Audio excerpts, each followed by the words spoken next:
Welcome back to my channel, everybody. It's been a while. Missed you all. And hopefully I can get back on and making more videos for you. Trying to get some more alternative stuff that people are seeking out than the traditional dishes or items they just like to nibble on or eat as a meal, or making, a casserole, whatever the case is. So today I'm going to be making a crust out of Parmesan cheese. So you're making a pizza crust, basically. You can use it for a couple different things, but mainly I use this recipe just for pizza. And it's an alternative to your wheat crust, especially if you have a wheat allergy. This is great because unless your spices have a wheat in them or something to that, and you gotta just watch for that.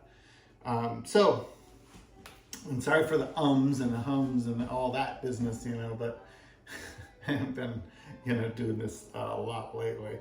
So anyways, so what I have here is shredded Parmesan cheese, and I have 2 cups of it in here, okay?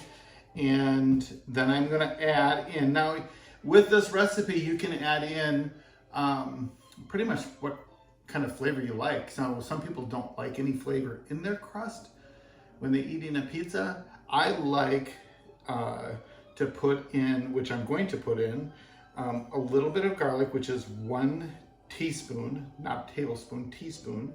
Okay, I'm gonna add that in. And then I'm doing 1 teaspoon of onion powder.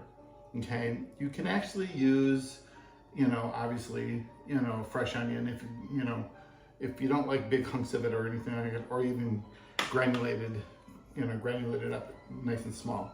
And then I'm using some red pepper flake, which is crushed red pepper, which adds a nice little zip to it, okay? And then with that, I put in some pink Himalayan salt. That's just what I use. And it's pretty much an eyeball how you want to use it, and along with some ground fresh pepper. Now I've made these crusts also with chicken in it. So I made a pizza crust with chicken in it, and then you build your pizza on top of that, which was really good, but it was really rich. So with that being in your crust, you probably don't want another protein on your crust. So you probably want the vegetables, the sauce, and the vegetables of whatever sauce you use, So to bind all this together, either 1 large egg or 2 small eggs beaten. Just add that right in there, okay? And then you can just mix it together really good. And it's gonna seem kind of clumpy almost, but we'll get there. But when the cheese melts and makes your crust,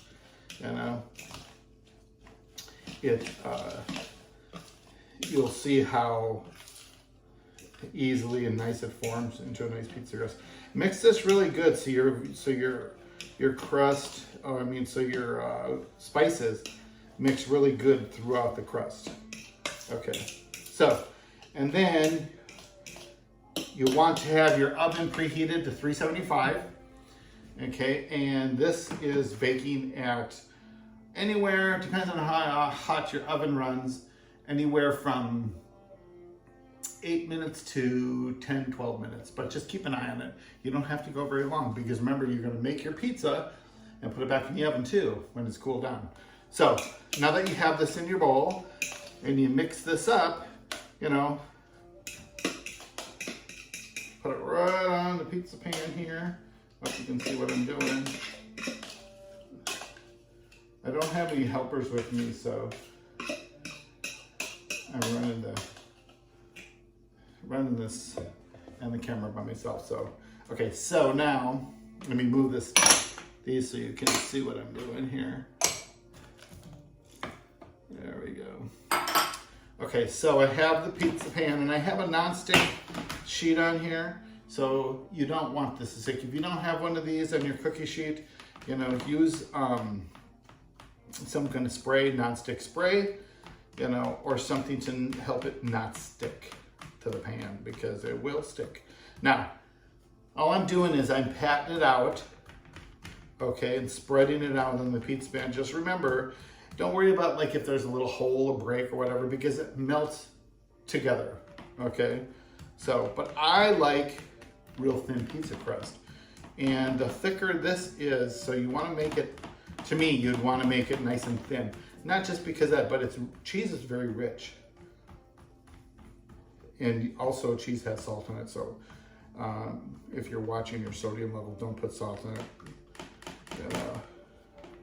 because it already has sodium in it.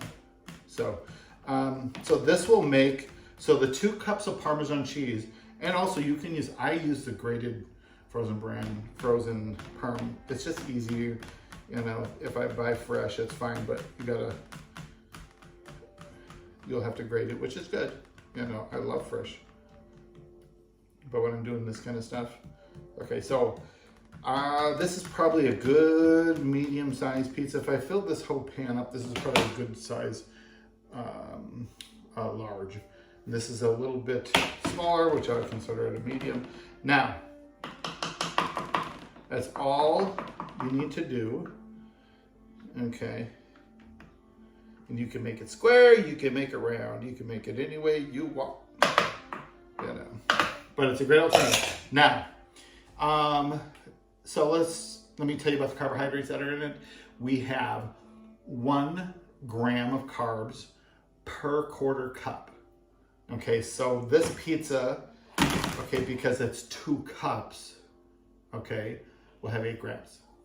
Okay, because it's by the quarters, of course, you know. So it's 8 grams of carbs per pizza crust, which is a lot better than a whole pizza.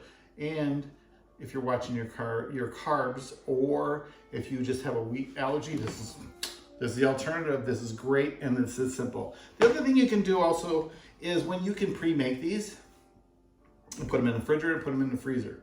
Wrap them nice and tight, seal them, you know, bring them out, make your pizza. I've made a really nice sausage, mushroom, onion, you know, with a lot of sauce on it, red sauce. I made a white sauce with chicken and mushroom on it. Primo. Tastes so good. You know, you will love it.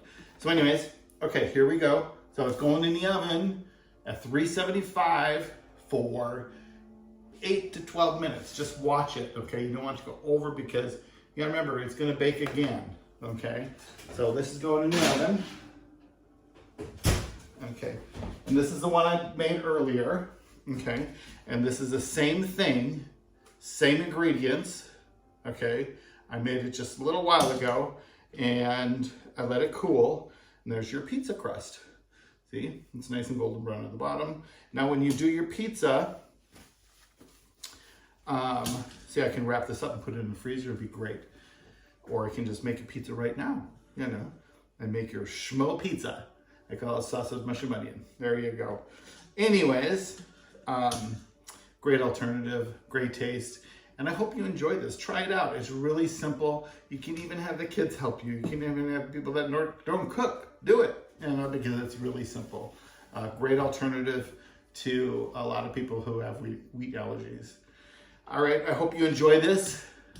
And give me a comment. And hit that like button and subscribe if you'd like. Thank you so much, and good to see you again. Take care.